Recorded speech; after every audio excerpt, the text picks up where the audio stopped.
Hello again everybody, welcome to another one of my How to Play Elite Dangerous YouTube videos. It's been a while since I've made one, the last one was about a year ago. This basically carries on from that one. Um, in case you're just starting the game, I'll just do a quick recap. Here's a video that explains it. You find it in my channel. Basically, fly straight out to a high resource extraction site and do some bounty farming. It's dead straightforward and safe. This guide will walk you through it. There is a part 2 to this, which then takes you exploring, which is still to get astronomical data, which is very lucrative, gets you going quite quickly as well. It's quite a good stage for like the second hour after you've got about 1 million in your sidewinder.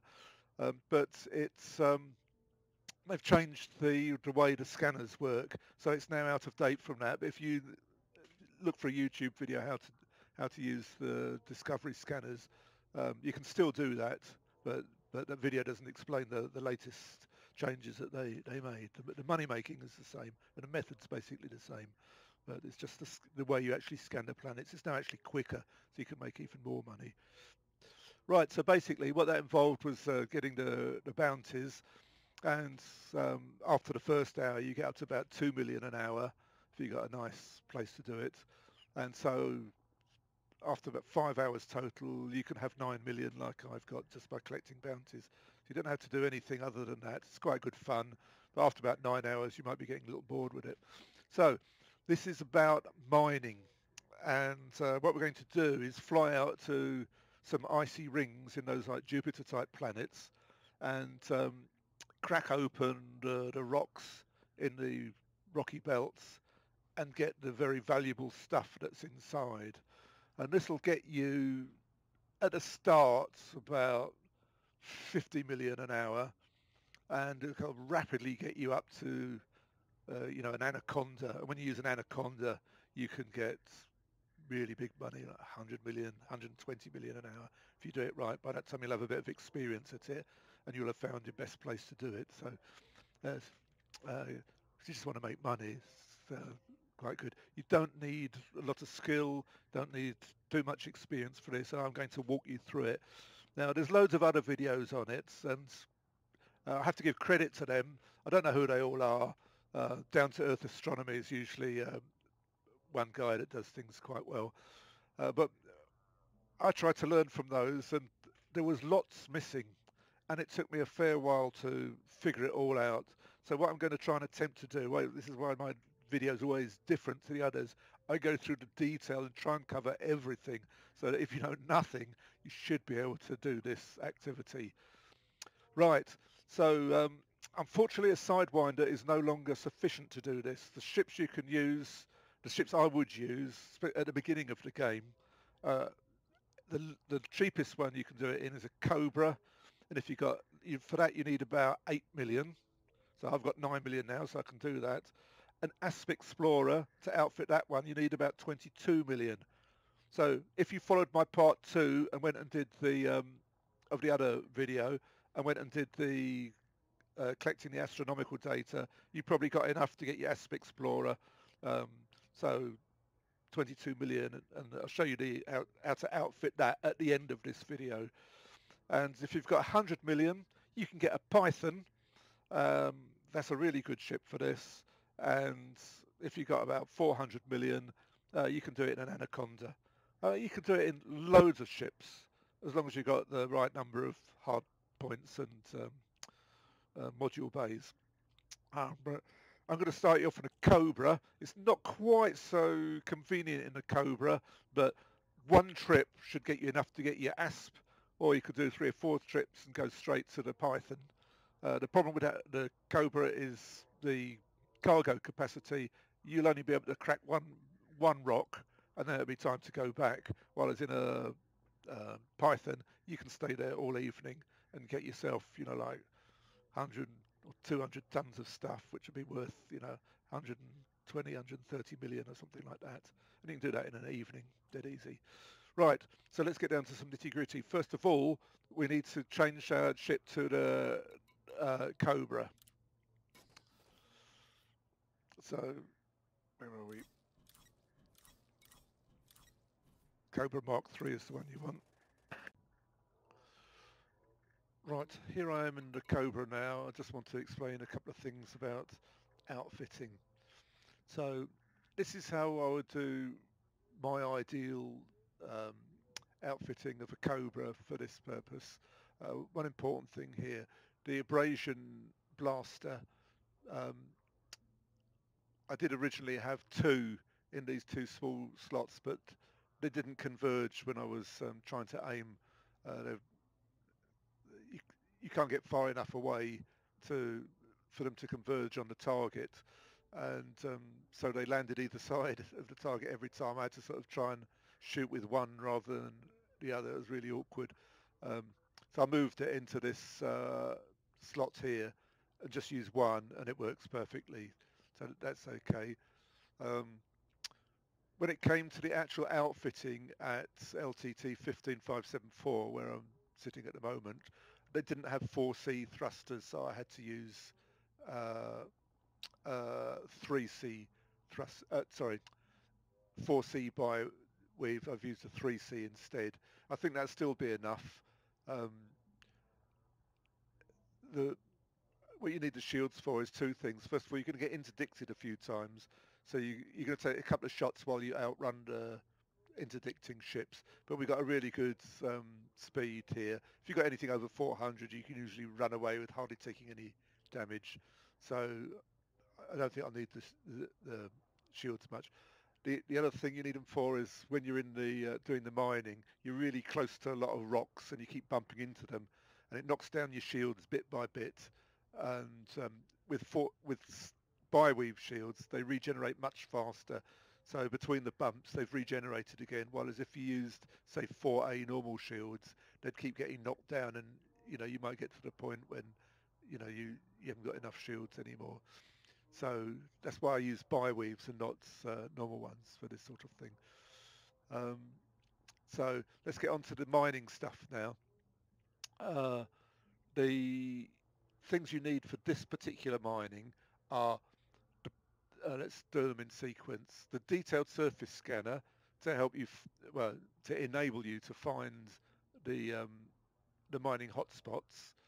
Uh, then when you've found a mining hotspot, you need the pulse wave analyzer to um, to find the individual rocks.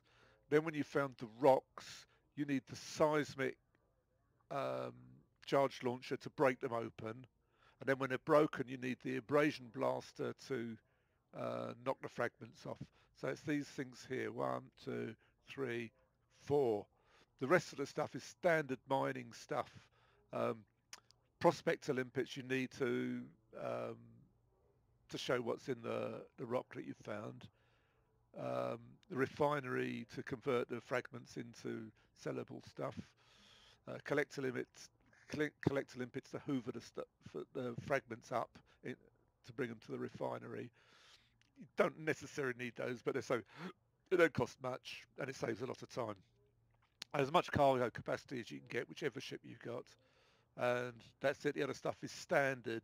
You want for a trade ship or anything like that. The best thrusters you can get normally, but as a Cobra's pretty fast, 4 enough. But normally it'd be 4A thrusters, 4A frame shift drive. You always want maximum jump range. Best power distributor because you need to keep boosting when you get interdicted to get away from the guys. And the higher the power distributor, the more frequently you can boost, and the quicker you can get away. So lightest sensors, lightest life support, and that's about it. So let's just have a look at the actual ship. Um, as I said, I couldn't get the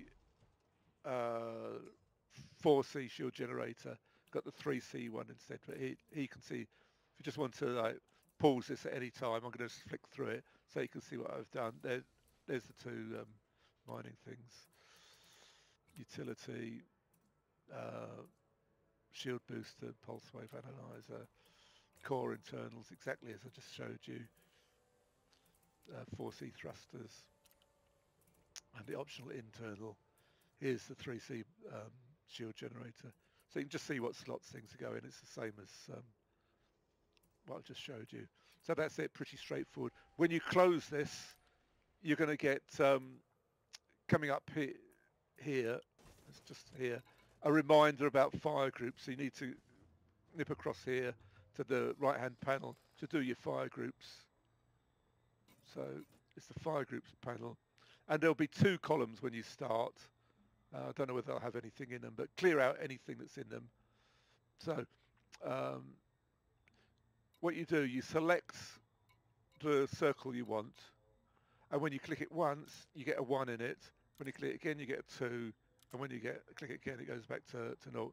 The 1s and 2s are your 2 triggers for fire buttons, you know, for firing your weapons. So you need 2. Um, I usually put the things like weapons, things like that on trigger 1, and all the sort of ancillary stuff on trigger 2.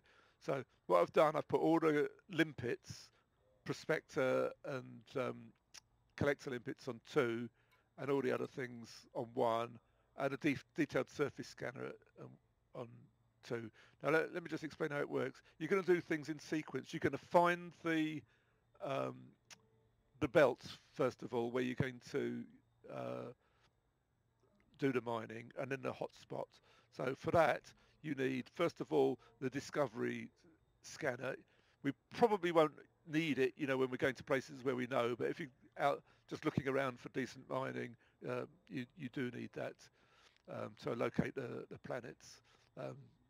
I won't cover that in this video. There's plenty of other videos on how to do discovering and stuff. I would look at one of those if you want to do that. Detailed surface scanner is what actually locates the hotspots. So I put that on trigger 2.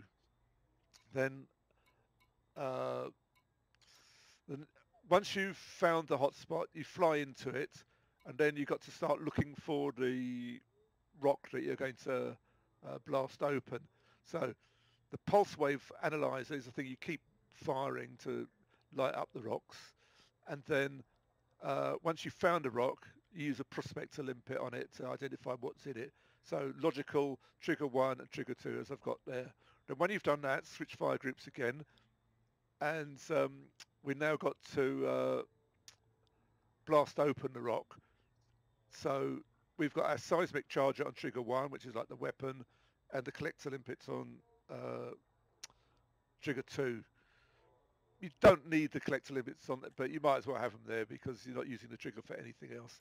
Once you've blasted the rock, you then switch to the next fire group, and there you've got the abrasion blaster to knock the fragments off, and again the collector limpets on trigger 2. Now you need the collector limpets there because they keep expiring while you're doing the actual mining, so you have to keep replenishing them. So you can have them on the previous fire group as well because you can get them out already while you're waiting for things to happen. But there's not really any advantage in doing that. But you know, I just got them there because you know it's a spare trigger, and you might want to for some reason or other. So that's it. The last column comes up. It's got nothing in it. Whenever you put anything in a column, if I put one there, another column will come up. See, so I'll switch that back off. It goes away again. So you don't have to worry about the last one. So it's 4 fire groups you need. Right, before you can go out do your mining, you need to set up your 2 scanners. This is a bit tricky, very illogical. I don't know whether there's default bindings for these. I hope there is on your one because if there is, they'll probably work straight off. But if not, you need to sort them out. Um, I've got custom bindings, so I had to do it all manually. And at first they didn't work at all. And bit by bit I managed to find out what to do. So I hope I can remember everything.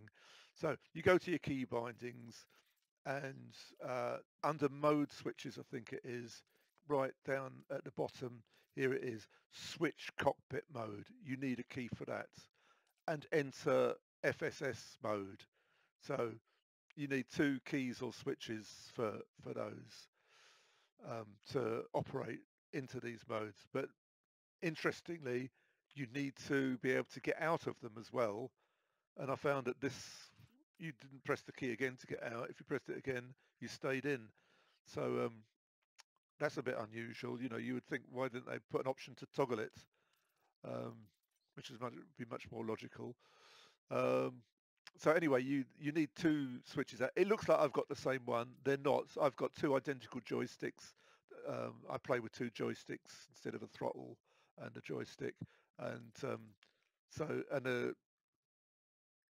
Elite Dangerous can't tell the difference. It does know the difference, but whenever it mentions them, it always calls them the same. But it's joystick 1 and joystick 2. So that's what they look like. It's really confusing when you're doing your bindings because you don't know which joystick you're using. But anyway, um, so that's the first thing. The next thing you need to come down to the scanners. So this is the full spectrum scanner.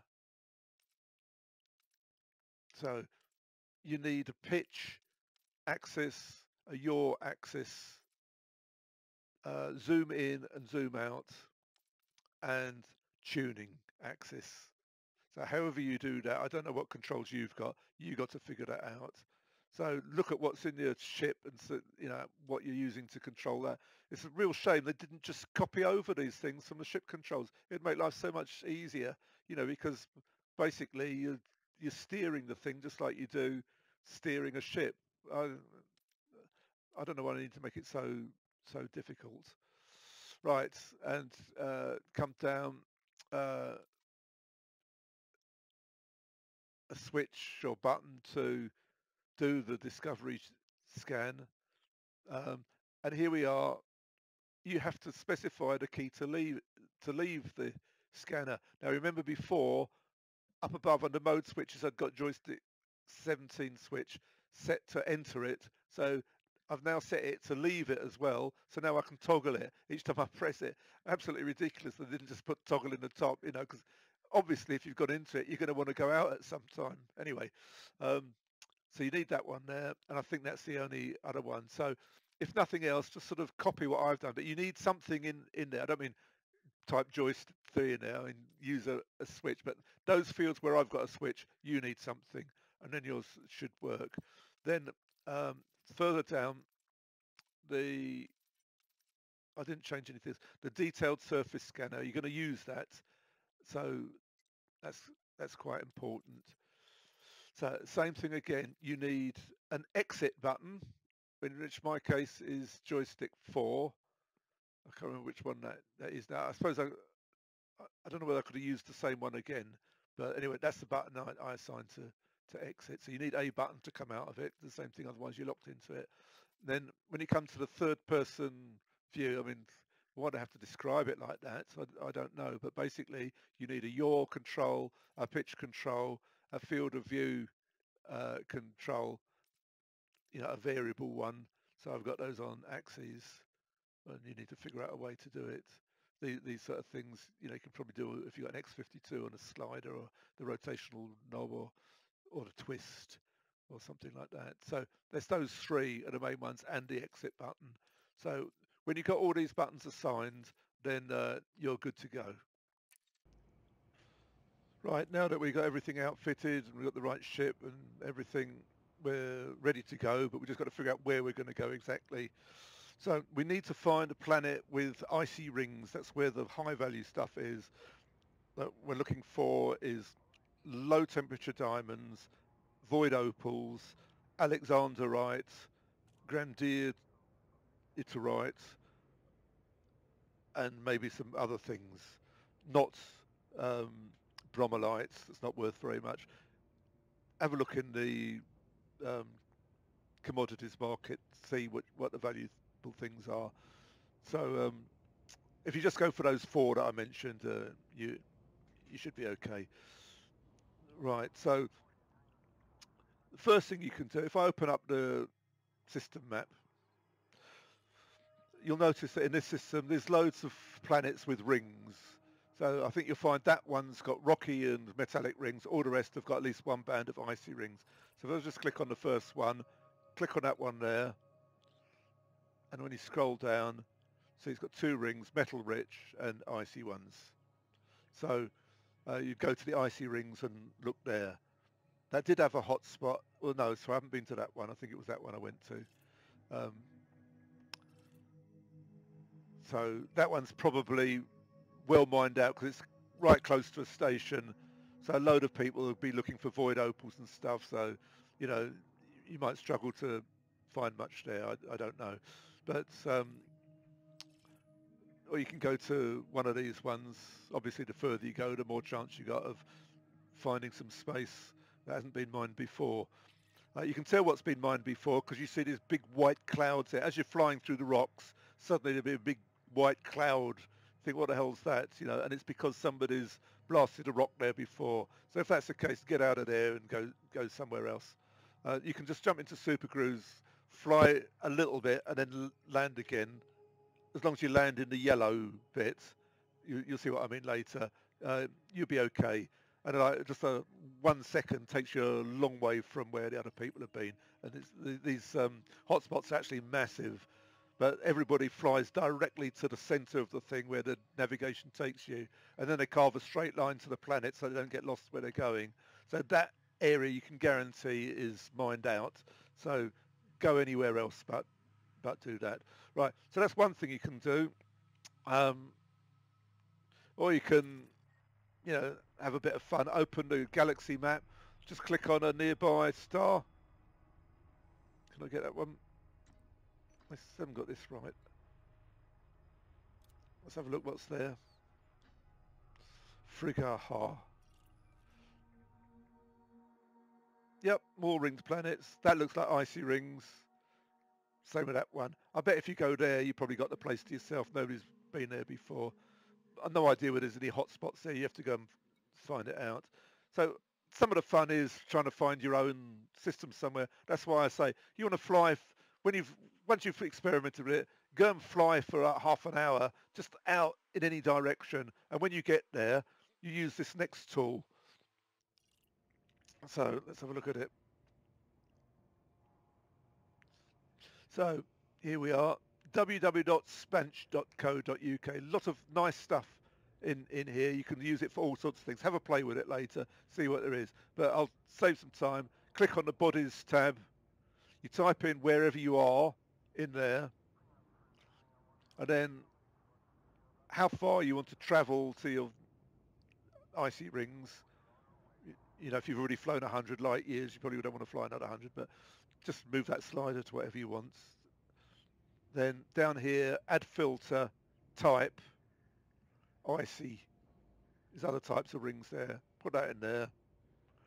Then how many you want down here.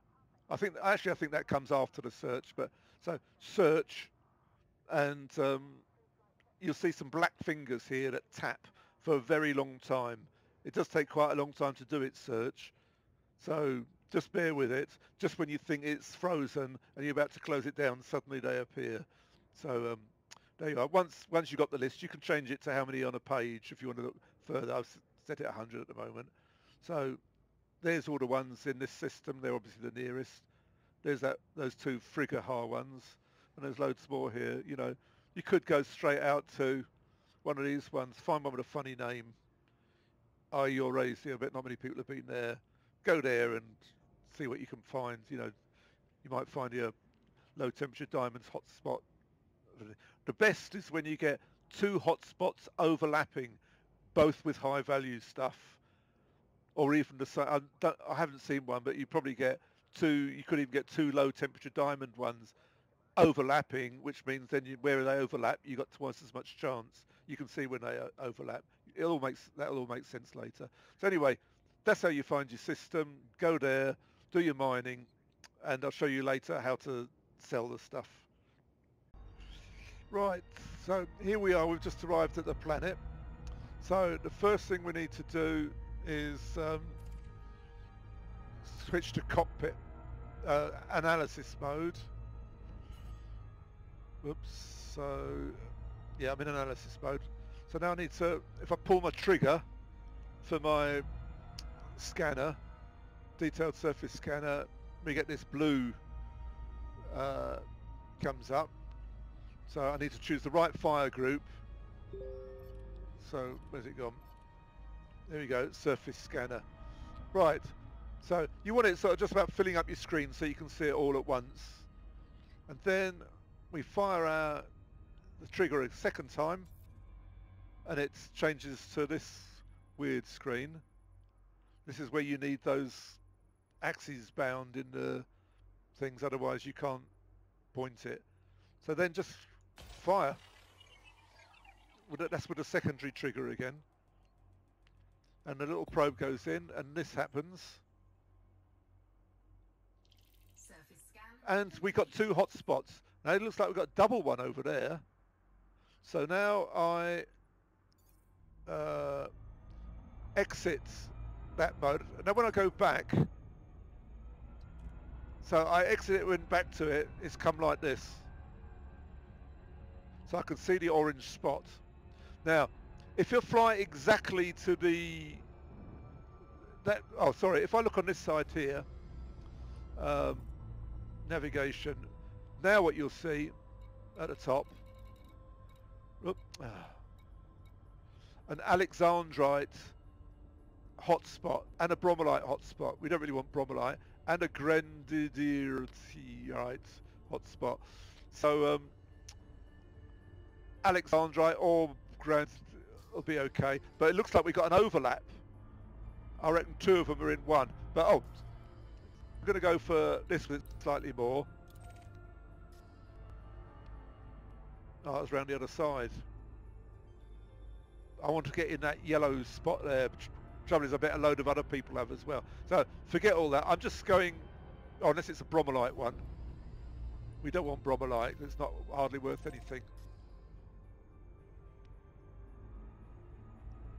Yeah, that is it. So not interested in that. So what I'm going to do, I'm going to go around the other side. So don't fly too close to the planet because it'll slow you down. What you do, you go out to the edge of the rings and then go round.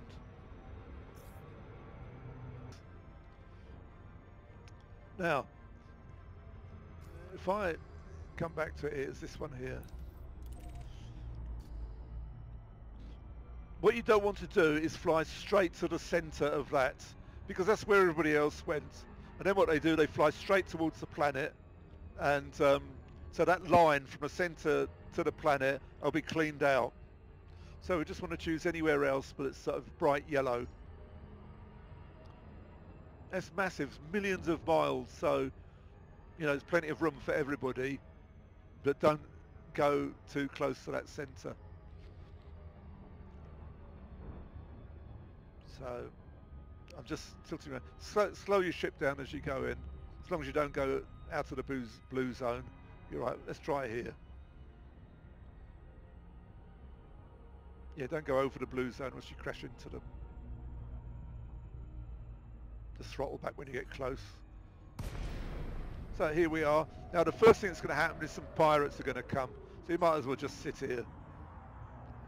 There you go, somebody come behind. In the old days, they used to come after your limpets. Is that some tasty cargo you've got? Yes.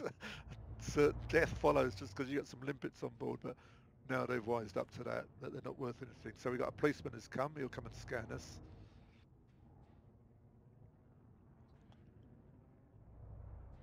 So I'm just flying down slowly. Give him a chance. Another one come. He'll be the pirate probably. Let's have a look. Go to contacts. Diamondback, that's him. Yeah, he's a pirate. So he'll come and scan us. No, he's gone. He could be a miner then. No, he's back again.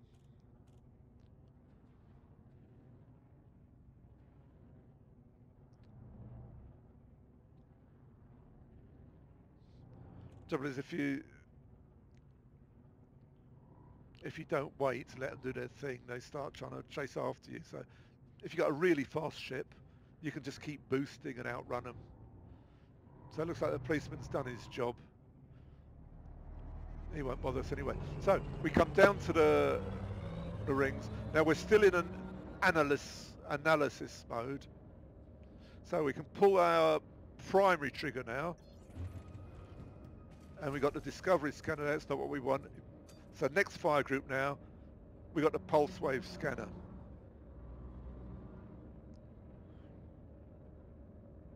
So as soon as we get anywhere near the rocks, you can fire it, and this happens. And you see some of the rocks gone orange. They've got mining stuff in, but we're not interested in those rocks. Just one other thing, on this panel here, under ship, switch your night vision on there. It's going to help a lot. Then leave it on inventory. Right, so here we go then. So you just basically 4 pips to engines and 2 to systems, and fly sort of full throttle, and you can either keep your finger on the trigger, the pulse wave scanner one, and it'll just keep going off like this. And what we're looking for is rocks that's brighter than the others and an irregular shape. Look at that one in front. Don't say we got one already. Actually, that bottom one there looks more the prime candidate, but we'll check out both of them. Now, some people think you can do it by the colour, but I've not had such good... So what I'm doing, I'm just going to have a look at this one as I come past. No, doesn't look right. I'll tell you what I'm looking for. Where's it gone? Is it that one? Right. So I see it's got a surface deposit on it there. We're not interested in that. Right. See that X thing just there, where the thing is, like a man's, you know, like when the police draw a line around a man when he's been murdered. That's what we're looking for. And in the daylight, they're more like green, like light green. Can you see it there? So if it's got those on, that's the rock we're looking for. Okay, they're the fissures that's going to blow it open. So that one's guaranteed to have something in it. The only question is now what? So with our secondary trigger, we fire off a prospector limpet. So if it hasn't got those marks on it, you're not going to get anything useful out of it. So target the limpet, and it tells us it's got grandidier rights. Grandidier rights. Right. So once it's done that, we can now change to the next fire group, the seismic charge and the collector limpets. Right. Now you've noticed some symbols. There's a blue one there and these dotted ones. The dotted ones around the back, you can't do anything with those. What we're looking for is that one with a V in the middle, like that one there. Okay. And there's another one there. It's where these symbols are, all lit up now. Right, now the way the seismic charge scanner works is when you pull the trigger, it charges up, and when you let go, it fires. So you've got 3 segments there, low, medium and high charge. And there's 3 types of fissures, low, medium and high strength. So first of all, what we want to do is put in a couple of high charges, and I'll explain what to do next. Okay, so here comes one here. So target it, pull the trigger until it goes white, the reticule, there it's white now, fire. Boom. Now you see this graphs come up, some yellow things. The aim is to get it in the blue zone. So here we go again, another full charge one. And then we just got some blues lighting up. Didn't really want that, but so now let's have a look at this one. That's an average strength one, so I need a very, very small charge in that. So quick, see how quick I did that? And look, now I've got that nice, plenty of blue ones lit up and no red ones. Red ones cause damage, it's overcharged, so you'll lose some stuff when it blows open. So what will happen now, from 2 minutes from when you landed that first charge, so you are working against the clock here a bit, it's going to go off. But you can speed things up by just choose on your contacts panel, go through the fissures until you find one that's got detonate now in it. Click on that. And then back up. Put 4 pips to your systems and just back up a bit. Bang. It's going to be a bit of a shock in it. Be careful, because it can knock you into rocks. That's why you need your shields on full strength with 4 pips to systems. So, now we can let out the collector limpets. Oh, it's a policeman, it's all right. If you hear scan detected, don't pick up any cargo because it'll be pirates. I thought we'd lost him. So then the other, so already there's some fragments to pick up. see these blue ones now. Now that you can blast those, so we change fire groups again. So you can see the collector limpets are still on because I got them on 2 triggers. So I'm going to take that one there. Oops, not seismic charge. What have I done? Limpet drone error. Deploy cargo hatch. Abrasion blast is what I want.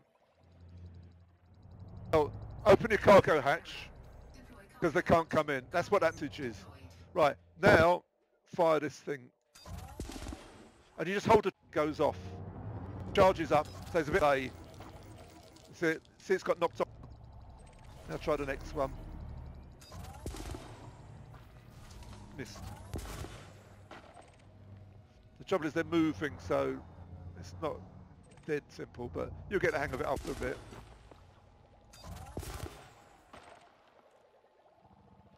So you can't get the dotted ones, they're behind the rock. And what they tend to do is, they always sit on the edge, and between seeing them and targeting them, they've gone dotted, but you don't know that. You just wonder why they won't come off, because they're sitting in like a little crevice or something. So the collector limpets are doing their things, collecting all this stuff up. So we're just looking for those blue things. So there's dotted ones there. Right. I forgot to mention, to navigate round rocks, what you do, just use your down thruster or your up thruster if it's more convenient, and just keep pointing at it and you just rotate round. You know, use your throttle to keep a distance. It just comes naturally, you'll see what I mean. Just use your down thruster. So you can see I'm rotating round. Don't do it too quickly though, because it upsets the limpets. So I'm just changing angle a bit. There you are, so I've got that one now.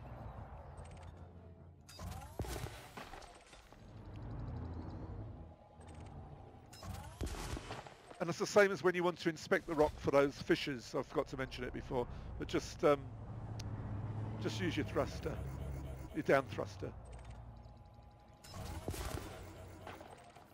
Right, so I think that's all. Now, when you think you've got them all, come to your contacts, check the top one. If you look at when I've got the top one on the right, under Grandity right, it's got deposit fragment. If it says surface fragment, you've still got one to blast off. So you can target it and find out where it is. They're always at the top. So if the first one's got surface, check the next one. If that's got surface, you can check the next one, see how many there are still to shoot. But as there's none, I just got to wait. So let's see how my cargo's getting on. So I've got 9 so far and 14 limpets. So I've still got 9 empty cargo capacity, but that's gradually going to fill up. So as that fills up, I need to get rid of limpets. So we'll do that on the next rock. So how many more are there? Oh, they're all over there. So you've got to be careful, because the limpets fly into the rocks if you cause them to do that. They're basically trying to get to the fragments and then back to your ship. So just, if you've got a rock in the way, they've got to get round, and sometimes they get trapped, they can't figure out where they're supposed to go. So you can just move your ship a bit. And you can make things easy by getting closer. But don't fly into the rocks, because you lose your shields. And sometimes when you're navigating around the rocks, you know, to find all the things to blast, it's difficult to avoid bumping into the rocks. So this is my last fragment now.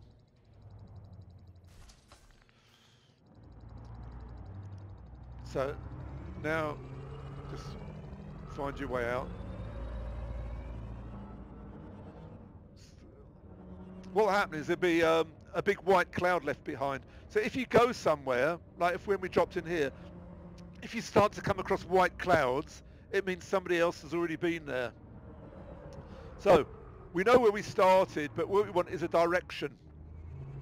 So we could go towards the hot spot. It's like millions of meters away, so it takes ages to get there. So we've got no danger of coming, you know, up to anywhere else. So you can choose that. You can use features in the sky. Sometimes you get this like white sky that comes down. You can follow that point. Or you can fly towards the planet. A lot of people go towards the planet. So if you drop out the hot spot and then fly, pulse wave scanner is what I want now. So it goes straight. That's where everybody else has done. The people that aren't clever enough to figure it out. So you're going to come across loads of those white clouds, and you're wasting your time because it means it's all mined out. You might get something, but you're much better off going to a pristine spot like this where nobody else has been.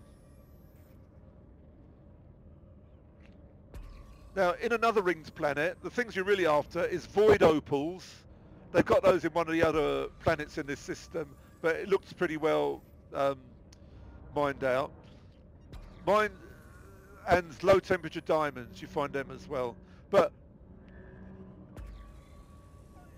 they'll be here as well, just not as many. So we've got a rock down there. Another thing to look out for, I didn't see it here, but rocks that light up other rocks. So sometimes you see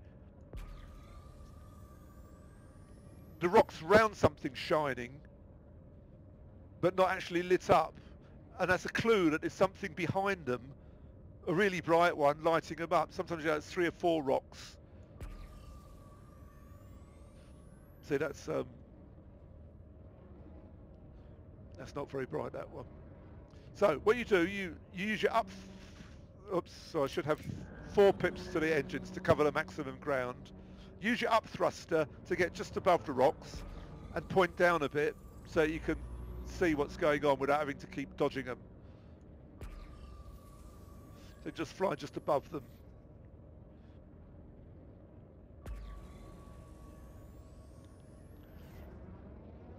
So there's a whole load of yellow ones over there. But the desirable ones normally stand out. See, there's one brighter than the others over there. And also often, when there's a clump of them, one of them can be a desirable rock. You after you've done it for a bit, you start to figure out what you're looking for. But you want knobbly ones like that one I'm pointing at now. Let's go and have a look at it.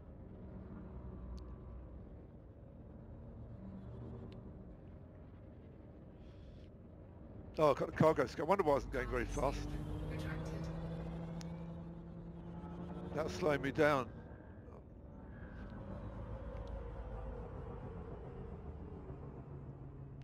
So use your up thruster.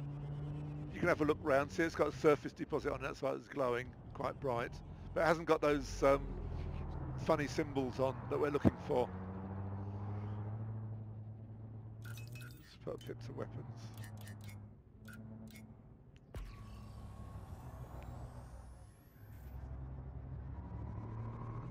Another thing I've noticed is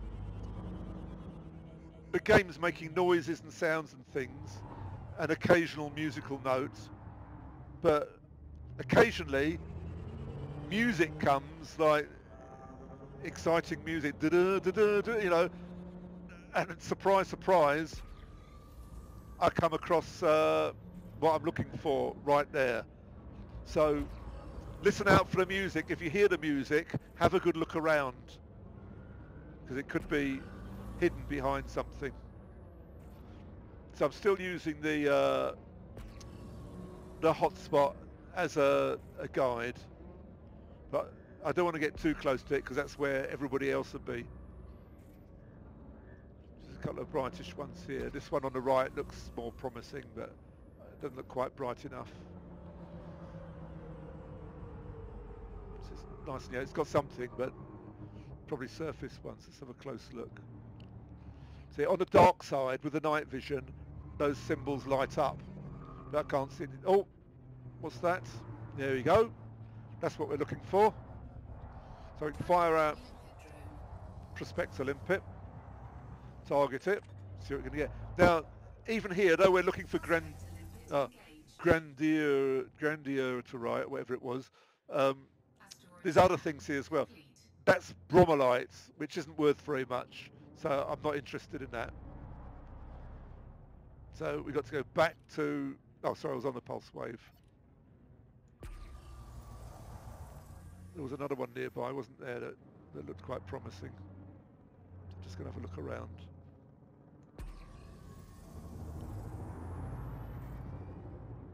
That was it.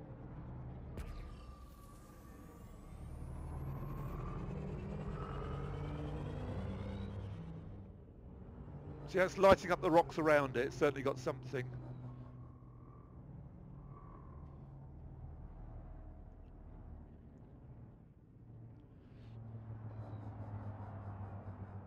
Surface deposits, no symbols. So, onwards and upwards.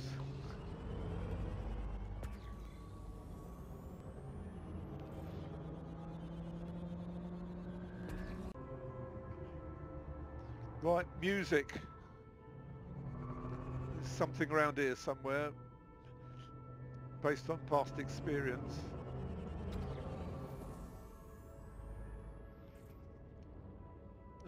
It's not given the really exciting music yet.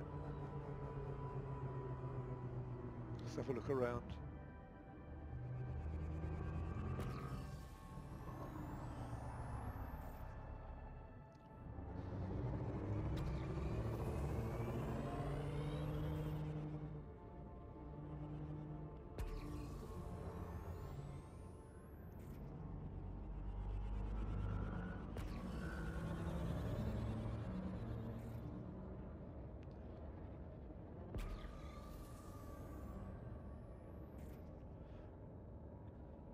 So there's one over there, looks promising. It's the right shape.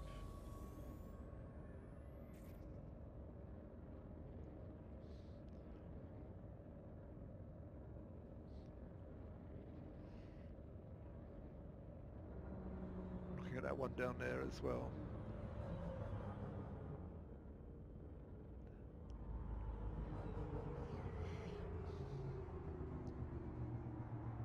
Nope. Where's it gone?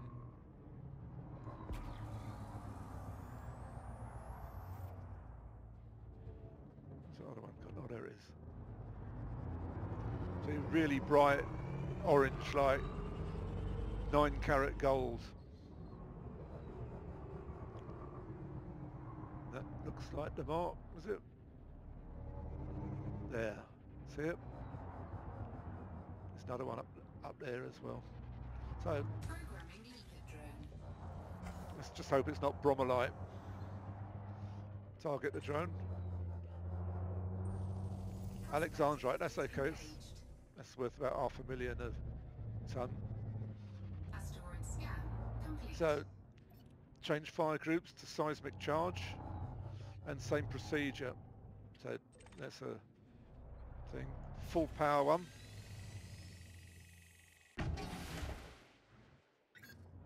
Detonation sequence initiated. Another full power one. I mean, I'm not saying this is the ideal way to do it, but you know, you'll figure out your own way after a bit what works best, but this at least gets you going.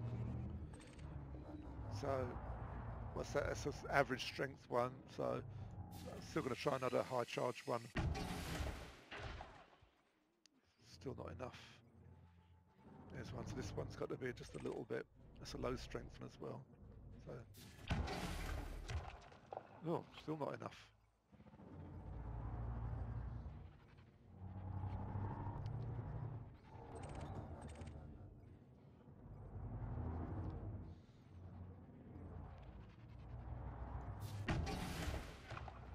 That's it. Nicely in the blue. So now we just fly away a little bit. Detonate. Oop, button. In 10 seconds. Where is it? That's about right. So pips to shields.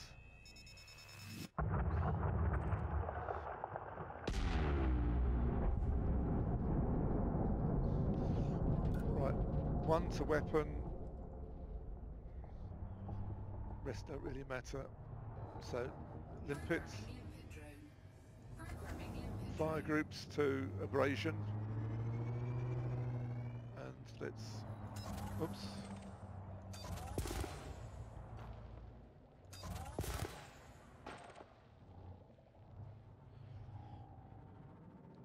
Now this is going to fill up my hold.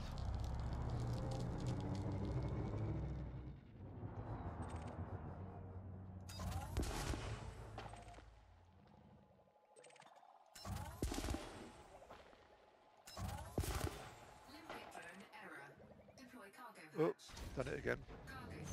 At least it reminds you. I think in the old days it didn't. And you wondered why the limpets had gone to sleep. As soon as you get that collector limpet expired, fire another one. So, how are we doing on cargo? So I've still got, I'm doing all right. I've still got 6, 8. On a good rock, you can get 20 tons out.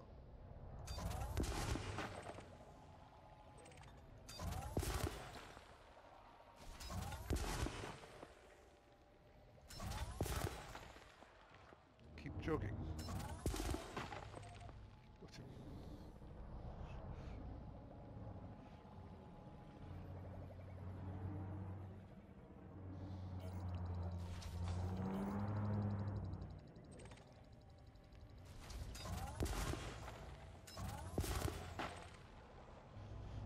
Right, so now we look at the panel. Top one, deposit fragments. So that means I've got them all. Now I've just got to wait. So we'll look at our cargo again. 27, we've got 5 left. And we got a few fragments. That's probably going to fill up.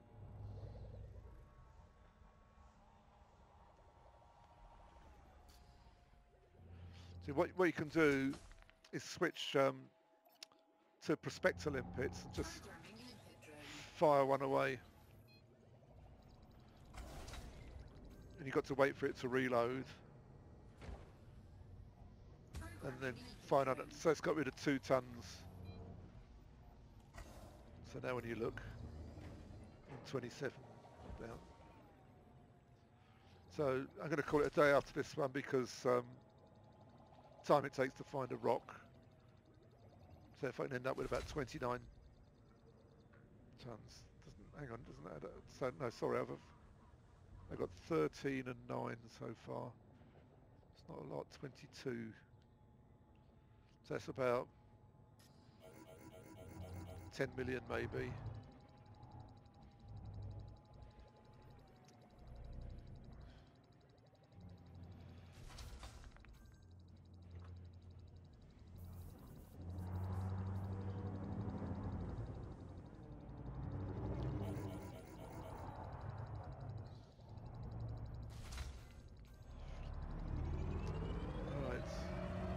And upwards. So how are we doing? So 7, I could got room for 8 more tons, and I got 11 and 13. Sure as eggs are eggs, the next bloody rock will be a low temperature diamonds. So right, I think I'll leave it at that. So now cargo scoop away, back to the station.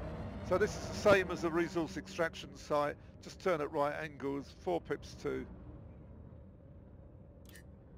the engines blast out. And as soon as the mass lock's gone, you can get your frame shift drive going.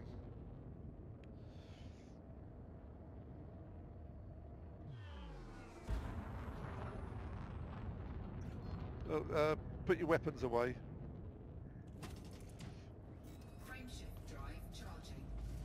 Poor old limpet's going to get left behind.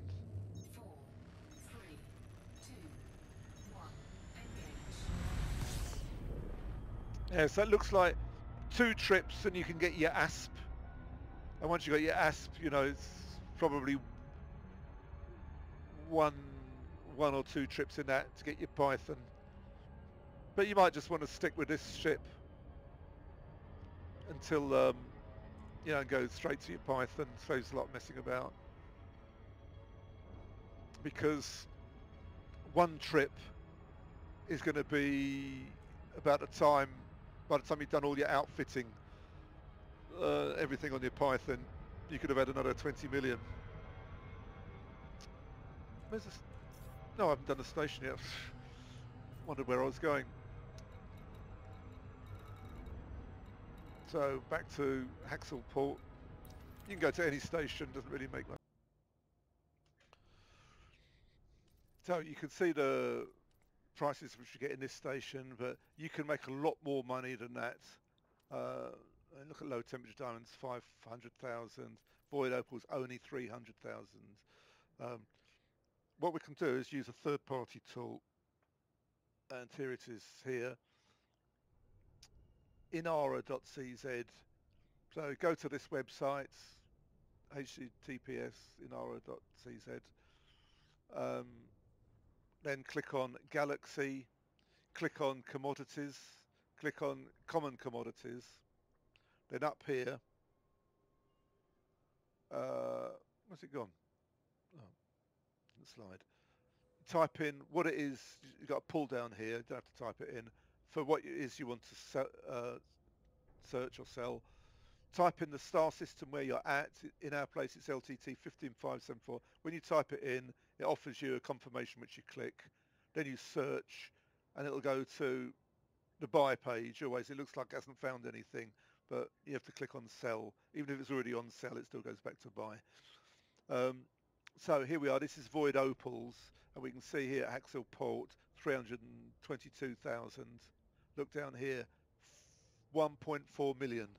That's 4 times the price. So it's definitely worth using this tool, um, especially if you're out in the wild somewhere. You know, you need to get away from this busy area. So as I said before, fly for about half an hour out and then start there. Then use this, once you've filled up your ship, use this tool to figure out where to sell them. So you can see it makes a massive difference. So yeah, I hope you have fun with that, and I hope you enjoyed the video. Have a go at that. If you've got any questions, leave them in the comments. I always try to reply as long as YouTube notifies me that there's been a comment added. Apart from that, just have fun and maybe